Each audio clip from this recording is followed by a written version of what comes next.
I started a cleaning company back in 2006, and admittedly, I didn't know much about cleaning, and I made one really big mistake over and over and over again.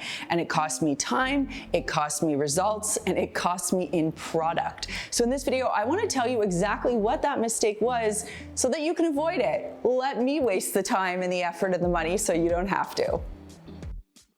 When I talk about dwell time, this is specifically what I mean. Applying the correct product to the surface to deal with whatever is dirtying up that surface. So that's why it's really important to understand the varying products and of course the surfaces that you're trying to clean. What people forget is that when they just spray a product on, it can't work instantaneously. It needs time. It needs dwell time, and that's exactly what dwell time is. It's the time it takes for the product to dig in and do its work so that you don't have to work as hard. Let's say you've got some toothpaste splatters on your bathroom counter or some spilled jam on the counter in your kitchen and it's kind of dried. If you spray a little bit of all-purpose cleaner on the appropriate product for the surface and then wipe it off right away, you probably won't get rid of any of it. Instead, what you'll do is you'll spray the product on, you'll work your way around the rest of the room for a couple of minutes, and then after about 2 minutes, 3 minutes, you can come back and wipe the surface down. The really important thing with dwell time, and this is across the board, is you always want your surface to be wet. So you're gonna spray liberally.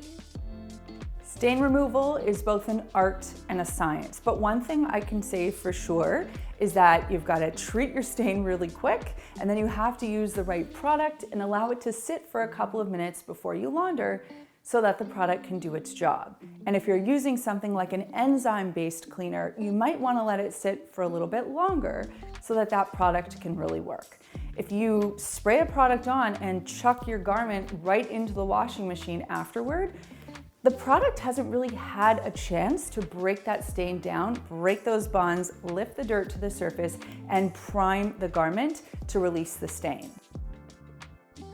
When we're dealing with a heavy-duty mess, whether it's a large buildup of soap scum or hard water stains in the bathroom, or a super greasy backsplash stove or overhead exhaust in the kitchen, this work can feel really overwhelming. And what I see people do is spin their wheels. I don't like to work hard when I clean. And I know that if I use the right product, the right tool, and the right technique, I actually don't have to. So when I clean these heavy-duty areas, I like to work smart, and this is what I do. I clear that area, I choose the right product, so I level up, I use something that's more applicable for heavy-duty work, and I spray that on the surface. I spray it on liberally, like I hose it down. I don't waste product, but the goal is that you don't want that surface to dry before you get back to it. If the surface is dry, the product can't do its thing. So sometimes if I know it needs like 10 minutes, I might come back to it, respray it a little bit, but then at the end of that 10-minute period, when I hit it up with whatever cleaning tool I'm using, that schmutz comes right off. I don't have to scrub. I don't need to sweat. I don't need to work too hard because I've let the product do its thing. And that's how I like to clean. And that's how I want you to clean. I want to make a distinction here because I know I just talked about being very liberal with your product application. And you might be thinking, yeah, but that's going to waste money. Here's the thing, sometimes you have to apply a lot of product to get the job done. But where product gets wasted is when you apply the product, wipe it off quickly, notice that the work hasn't been done, and then you have to apply the product again, then you wipe it off again quickly, and then you go through that wasting cycle of reapplying and wiping.